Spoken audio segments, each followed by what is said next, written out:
Hi folks, welcome back. Over the last few years, drones have gone from a shadow tool of US counterterrorism to the defining weapon of modern warfare. We see them everywhere now. Cheap FPV drones over the trenches in Ukraine, cardboard drones launched hundreds of kilometers behind Russian lines, and loitering munitions turning civilian neighborhoods into battlefields. And here, at home, the way we use drones is once again in the headlines. The Trump administration has reportedly authorized drone strikes on suspected drug boats off the coast of Venezuela and around the Caribbean. Operations so controversial that some of our closest allies have pulled back their intelligence sharing, worried about being dragged into potential war crimes investigations. This is the backdrop for today's Delve Revamp.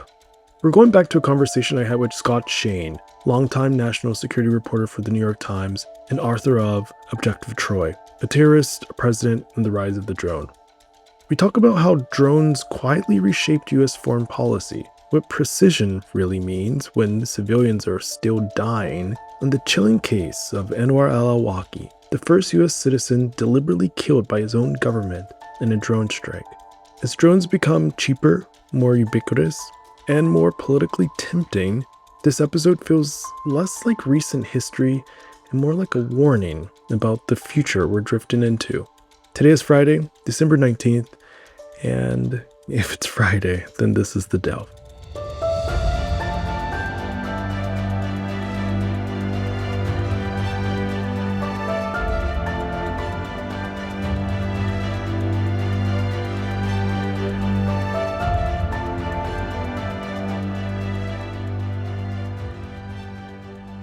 Ever since the tragic attacks of September 11th, the US and its allies have engaged in a war on terror, as coined by former President George W. Bush. This war on terror involved the occupation of countries such as Iraq and Afghanistan in search of those responsible for the 9/11 attacks.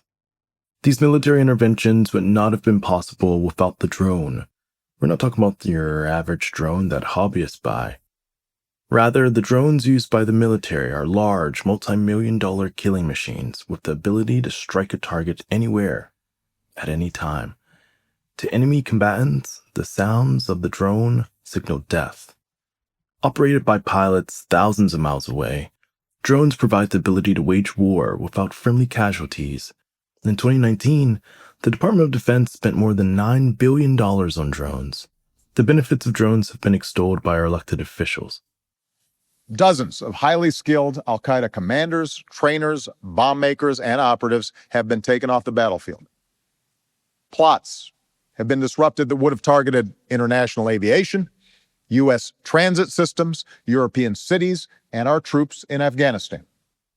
However, the use of drones led to some problems, most notably the death of civilians overseas. According to Air Wars, a nonprofit dedicated to documenting the civilian casualties of drone strikes have killed more than 2,000 civilians since they began reporting incidents.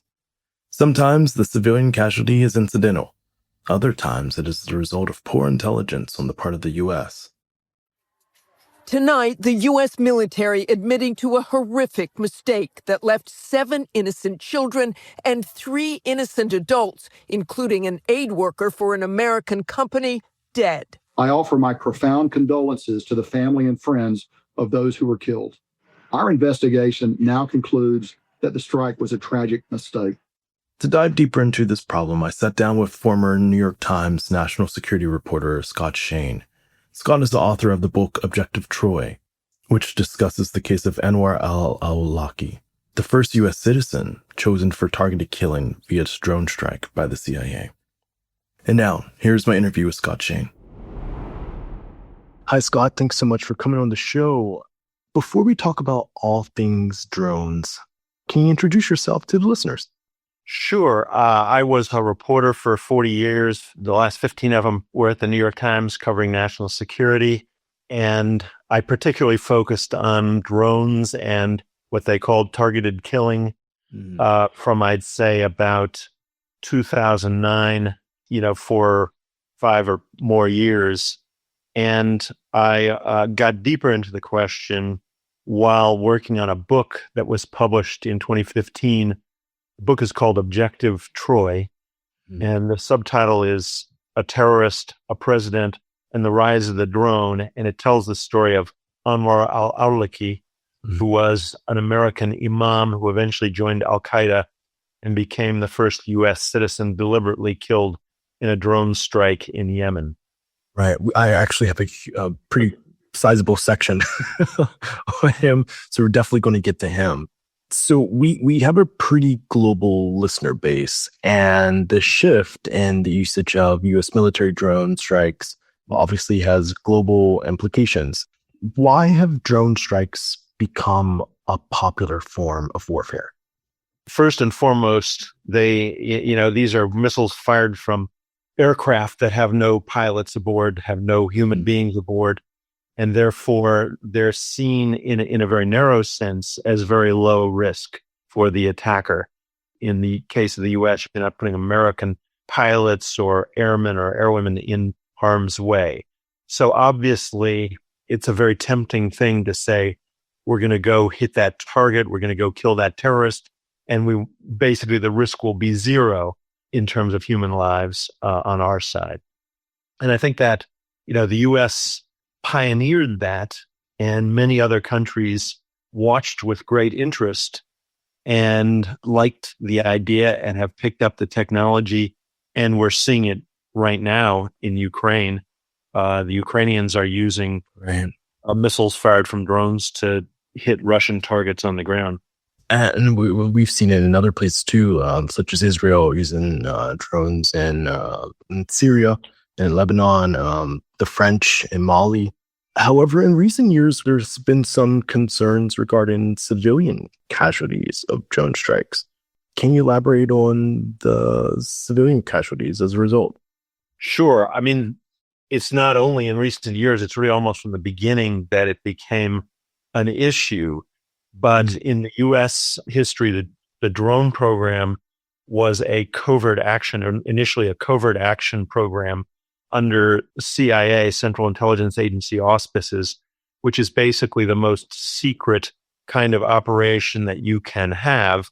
And therefore, the U.S. adopted this technology and put it into practice with basically no congressional debate, no public debate. They just said, this is too secret for anybody to talk about, anybody to know about. And what started happening fairly quickly in Pakistan, Afghanistan, and Pakistan was, even though the U.S. government was treating this as a big secret, it was obviously not a secret to people on the ground in those countries who saw things blow up, saw missiles streak out of the sky. Sometimes they could see the drone way up high. Sometimes they couldn't even see it, but just a missile suddenly blew things up on the ground. So it wasn't a secret to them. So local media, particularly I'm thinking in Pakistan, began to write about these strikes. So you had this peculiar situation where the U.S. was pretending everything was secret and declining to talk about it. But in the countries where the strikes were occurring, it was far from secret. And, then there were some kind of key moments. There was a time when John Brennan, who at the time was Barack Obama's counterterrorism advisor in the White House, he made the statement that in the previous year, there had been no civilian casualties in American drone strikes. And that raised a lot of eyebrows. And there began to be some private efforts, journalistic efforts and private efforts to kind of track civilian deaths in drone strikes. And so you had these kind of two narratives emerging, one from the U.S. government saying, on the one hand, everything's secret, but on the other hand, don't worry, civilians are not dying in these strikes. We're just killing terrorists. And then these journalistic efforts and private efforts that were saying, actually, we're getting lots of reports of civilians being killed.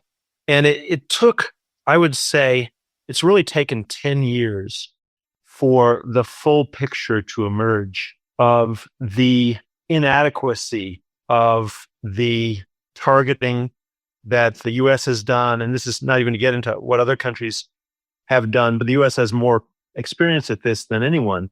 But what has gradually become clear is that when the U.S. has recorded in its records that no civilians died in a particular strike, that usually amounted to wishful thinking or an educated guess. And when you think about it, it makes a lot of sense. You're talking about people who are usually in a bunker thousands of miles from the point of the strike, and they're watching video as a landscape is scrolling by as this drone flies, and they're seeing, little people on the ground, and they're combining various sources of intelligence and saying, oh, see that guy standing there? It must be that guy we're hearing talk on his cell phone, or that guy that our asset, our spy in the region told us was going to be at that, that intersection. So let's take the shot.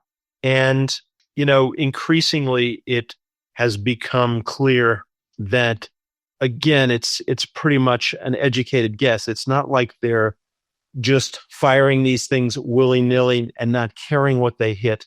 They're doing the best they can, and it turns out that the best they can do is not nearly good enough to prevent civilian casualties.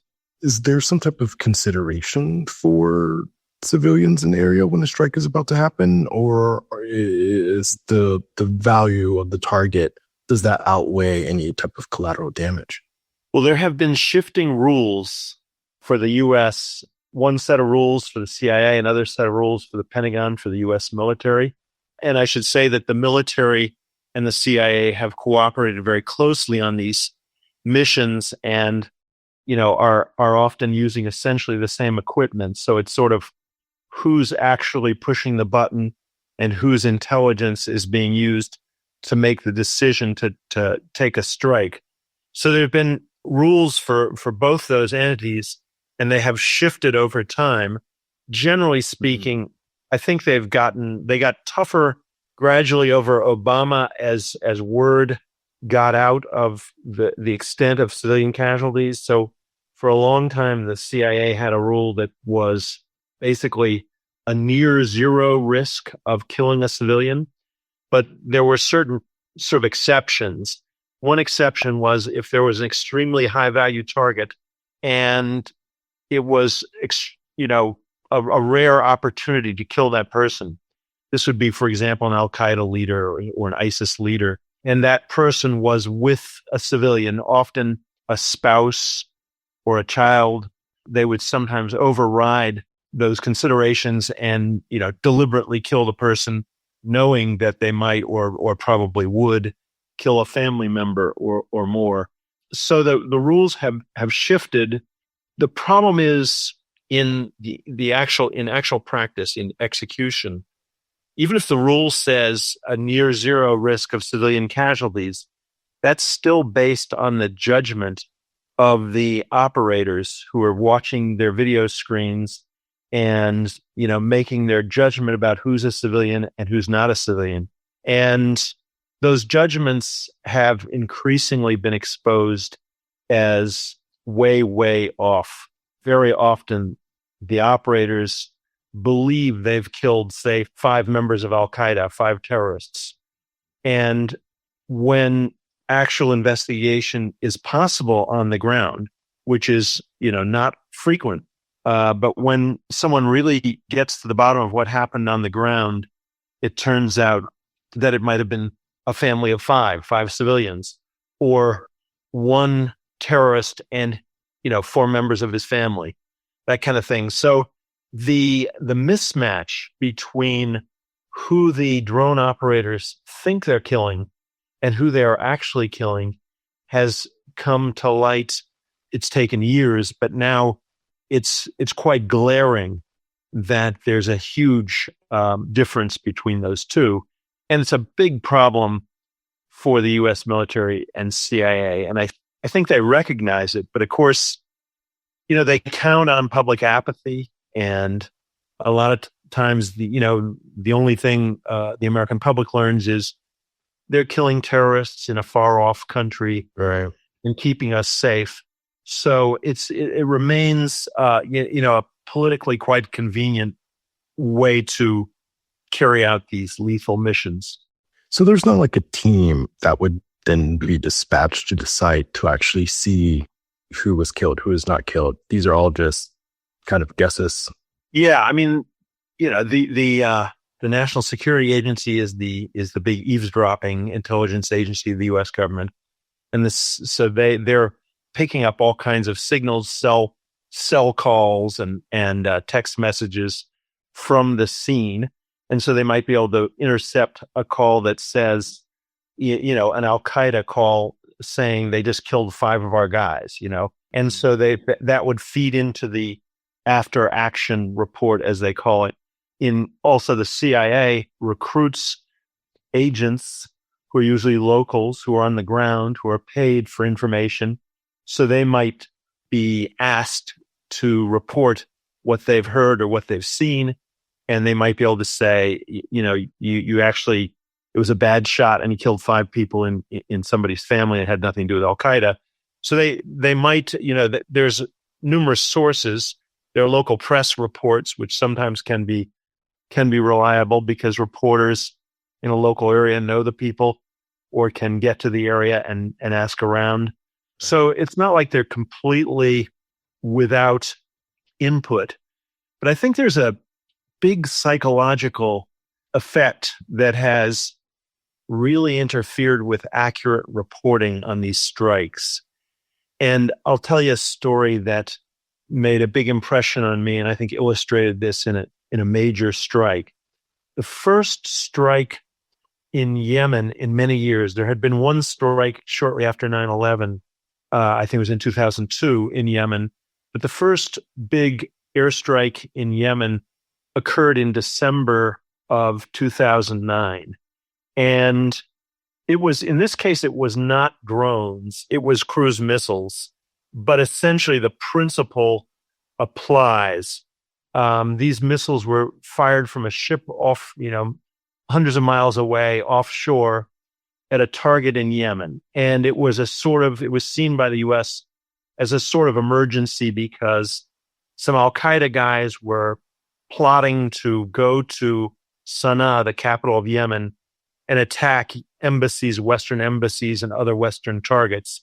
And supposedly people were actually putting on suicide vests and that kind of thing. It was literally about to start. And so the U.S. called a big strike, and the weapon they had at that time was cruise missiles. And so they used the cruise missiles.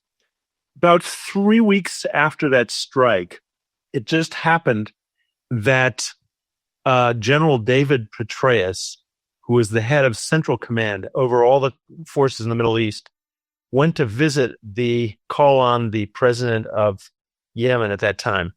And the president of Yemen was generally pretty happy with the U.S. trying to kill members of al-Qaeda in his country, but he said something like, you really have to be careful with the civilian casualties. And Petraeus said, we know all what they said to each other because essentially the minutes of the meeting were later leaked by WikiLeaks and became public. So the president of Yemen says, you killed a bunch of civilians, and Petraeus says, I don't think so. What are you talking about? And Petraeus turns to his aides and says, there was only one civilian killed, and it was the wife of one of the al-Qaeda guys. Mm-hmm. And it turned out that was one of the rare occasions where you had a full investigation on the ground. And because the Yemeni parliament sent a bunch of investigators there, and they did a report on it. And there were a bunch of journalistic efforts also to understand what had happened there. And it turned out they killed, I think it was about 41 women and children. Wow. From an encampment of Bedouins, of people who were basically sort of working for the al-Qaeda camp. So there was sort of essentially a civilian camp of people who were cooking and doing the laundry and that kind of thing for these al-Qaeda guys. So it was seen in Yemen as a colossal disaster. What was so interesting to me about that was, here 3 weeks after the strike, David Petraeus, who was the senior military official who was actually overseeing that strike in real time, clearly was completely misinformed about who had been killed in that strike. And when you think about why that can be, how that could possibly happen, and you just think about human psychology, the people pushing the button, and this applies to every drone strike, the person pushing the button, is sort of crossing his fingers and hoping he's right that is only al-Qaeda guys on the ground below the drone. And then no civilians sort of, kids run past as the drone, as the missile is, dropping to the ground. They hope they're killing terrorists, they're killing the people they want to kill, and they're not killing civilians. So there's a tendency to look at what happened afterwards and say, yeah, it looks like we did the right thing. We killed all the terrorists and there were no civilians killed. That's just a natural thing to want to believe, even if you have a little bit of doubt, even if you're trying to be honest. And of course, maybe you're not trying to be honest. Maybe you're thinking, oh boy, we blew it, but I don't want to get in trouble. So I'm going to say we only killed terrorists. But you get passed up the chain of command, and the people who are feeding the information all the way up the chain of command to a guy like David Petraeus, at every step of the way, there's probably a little bit of fudging, a little bit of laundering, and a little bit of a desire not to fully express any doubts that you might have. But the result is that that the U.S. command had absolutely no idea of who they'd actually killed in those strikes, and I think we've seen that pattern again and again and again. And again, it's quite a natural thing if you put yourself in the shoes of the person taking that strike, making that momentous decision. You're going to want to convince yourself that you did the right thing. You're not going to want to tell your boss, geez, boss, I really shouldn't have pulled the trigger because we killed a bunch of kids and women and we didn't get terrorists. And this might be an impossible question to ask, but is there any ballpark number as to how many civilian casualties have been the result of U.S. drone strikes? This episode of The Delve is produced on Chalin, the AI platform my team and I built to power shows just like this one. If you make a podcast and you're tired of juggling editing tools, noisy audio, and scattered files, Chalin brings everything into one place. It cleans up your sound, speeds up your edits, and helps your show run like a real studio operation. If you're a creator or producer, you can try it at chalinai.com. That's chalinai.com.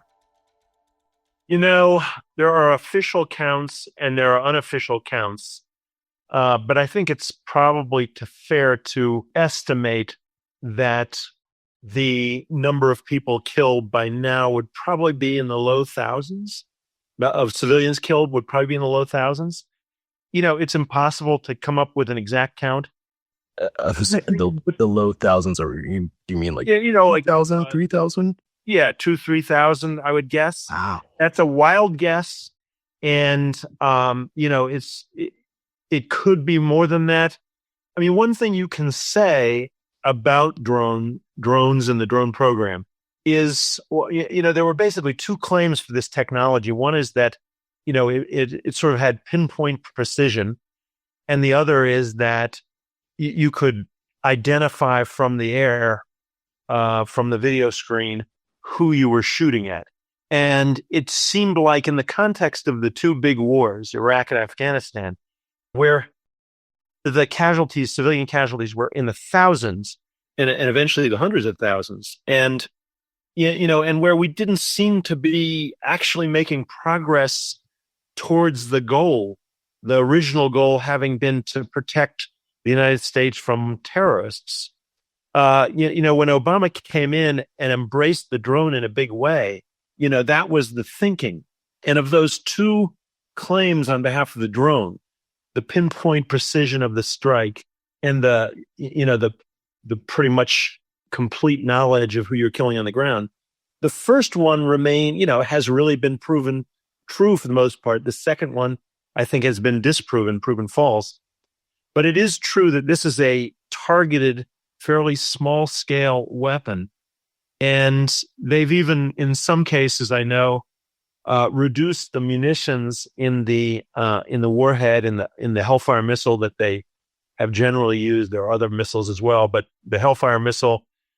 And in some cases, there have been strikes where, people in one room of a house have been killed and people in other rooms of that house have been okay.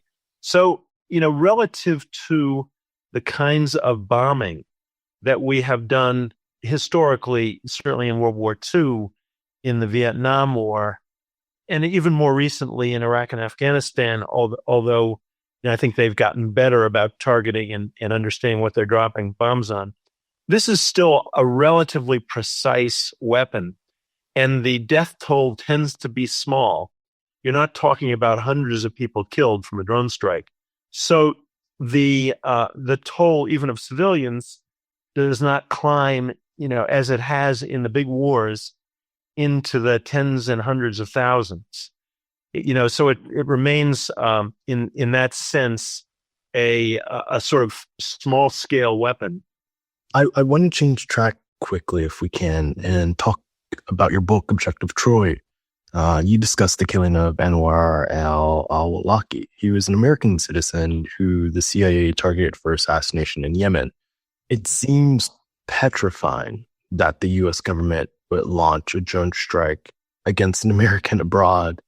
What level of bad guy you have to be to get this treatment? Can you give us a brief history or brief background on who Anwar al-Awlaki was and why he was chosen to be assassinated?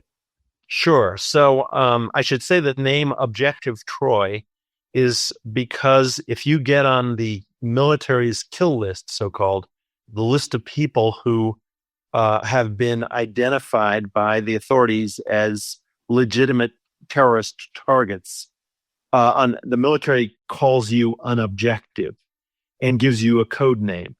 And in his case, he was given the code name Objective Troy. Wow. But many years earlier, he grew up in a family, a Yemeni family that ironically loved the United States. His father had come to the U.S. Initially on a Fulbright grant and stayed for about a dozen years. He got his PhD in agricultural economics and taught for a few years at a U.S. university. And Anwar al-Awlaki, his son, was born while they were living in New Mexico, actually. He was in New Mexico State. And so by virtue of being born in the U.S., Anwar was an American citizen. And he spent his first 7 years in the U.S., so he spoke excellent English and was going to American schools. Then they moved back to Yemen. His father became a prominent citizen there. He was a minister of agriculture. He was chancellor of a couple of different universities. And so Anwar spent his sort of teenage years, his adolescence in Yemen. So he was native in both English and Arabic. Then his dad sent him back to the States to go to college at Colorado State, where he did an engineering degree. But to his father's dismay, he got extremely interested in religion and sort of dumped engineering. So he then was an imam, a Muslim cleric, at a series of mosques, kind of got his start in Denver. Then he was in San Diego. And then eventually he took a job at a big mosque right across the Potomac River from Washington, D.C., in Fairfax County, Virginia. And he was also working on a PhD. Anwar was working on a PhD at George Washington University. And he was becoming more and more prominent at the time of the 9/11 attacks. And he actually denounced the 9/11 attacks.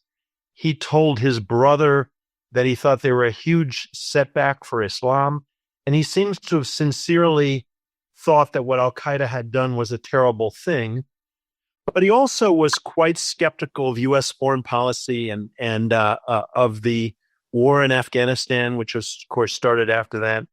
And eventually he left the U.S.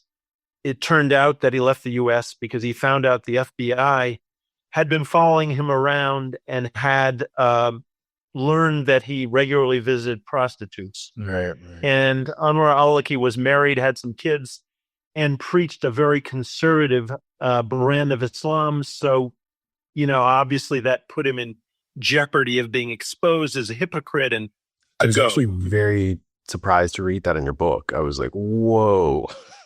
Yeah, it's it's a pattern that we've seen among U.S. preachers many times, that these conservative, in this, I'm thinking of conservative Protestant Christian preachers who turn out to have another side to their activities. But anyway, he moved first to the UK, where he kind of fell in with some pretty radical folks, and then he eventually went to Yemen, and after a couple of years, joined Al Qaeda and emerged as the leading voice in English for Al Qaeda and for the whole sort of jihadist ideology.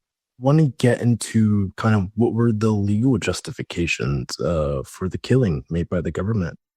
So this was, inside the Obama administration, a very big deal, in part because people might remember that on Christmas Day, December 25th, in 2009, there had been a young Nigerian man who tried to blow up a plane. He was a passenger on this plane. He tried to blow himself up on this plane, which is about to land in Detroit, and it was an international flight.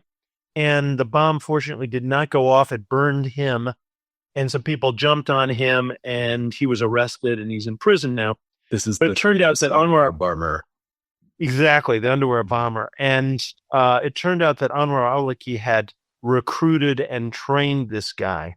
Wow. And had, essentially was the brains behind this plot. So that and a series of other things persuaded the Obama administration that they needed to do something about Anwar al-Awlaki, that he'd gone from being just an ideologue, just a propagandist for al-Qaeda, to being an operator, to being someone who was really, really trying to kill people.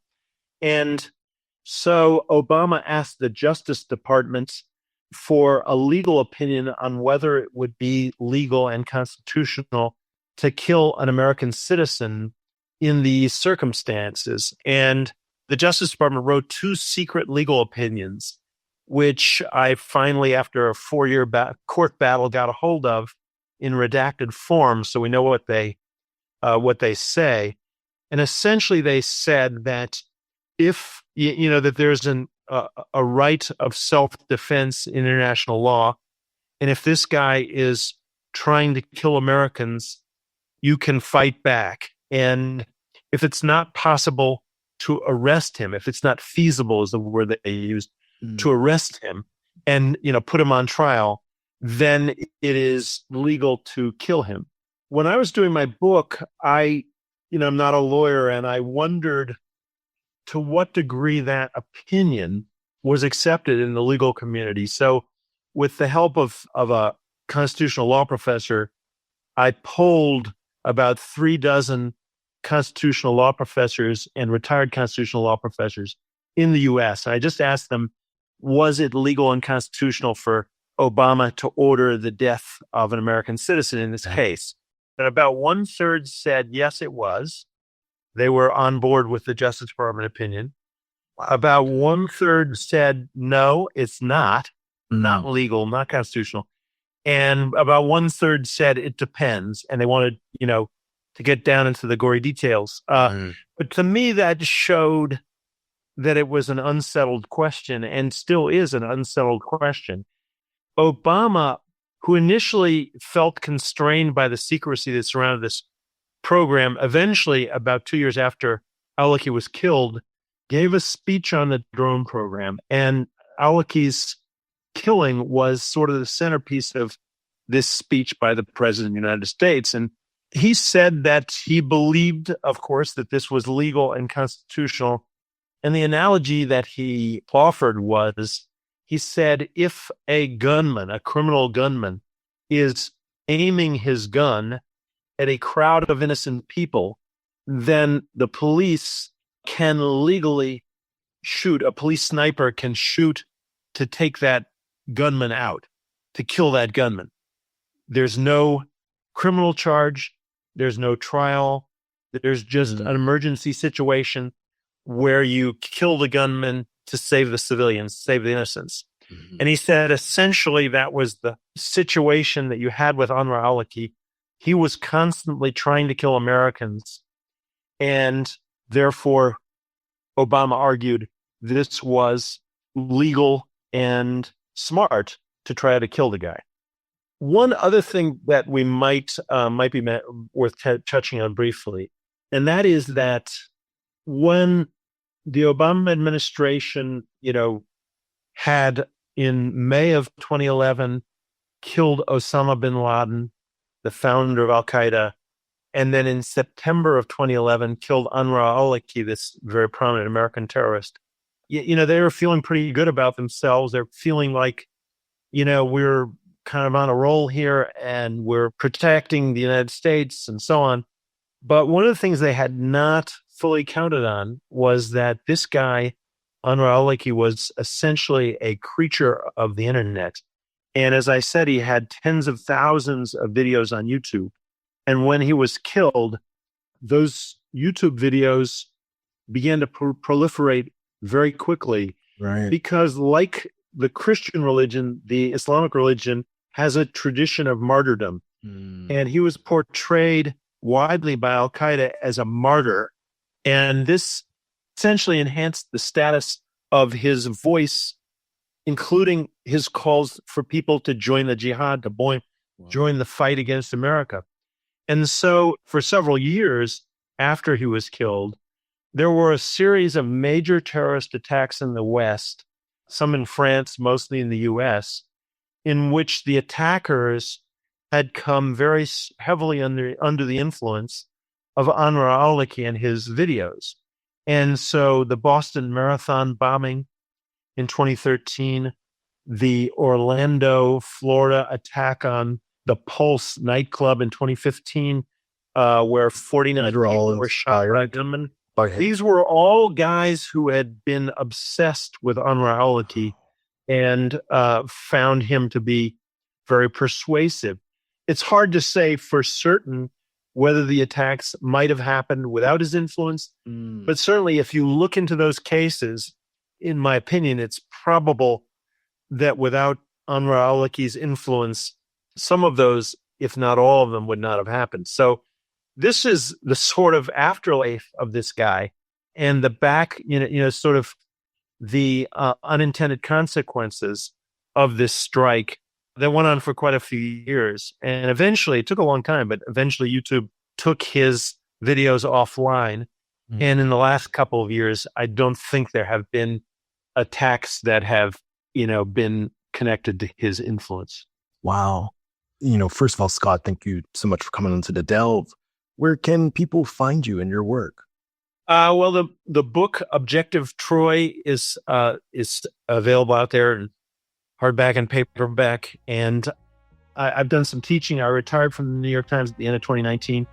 I've done some teaching, and I'm working on a book actually about the nonfiction book about the history of slavery. So I'm kind of out of the national security business at the moment. Okay. But my work is also on the New York Times website, of course. All this drone coverage can be found there. Right. Perfect. Scott, thank you so much again. My pleasure. Thank you to everyone for tuning in. I encourage you to like, follow, and subscribe to our podcast by searching the Delve Podcast or your favorite podcast platform and Instagram and Twitter. The Delve is produced on Chalin, the AI platform we built for podcasters. You can learn more at chalinai.com.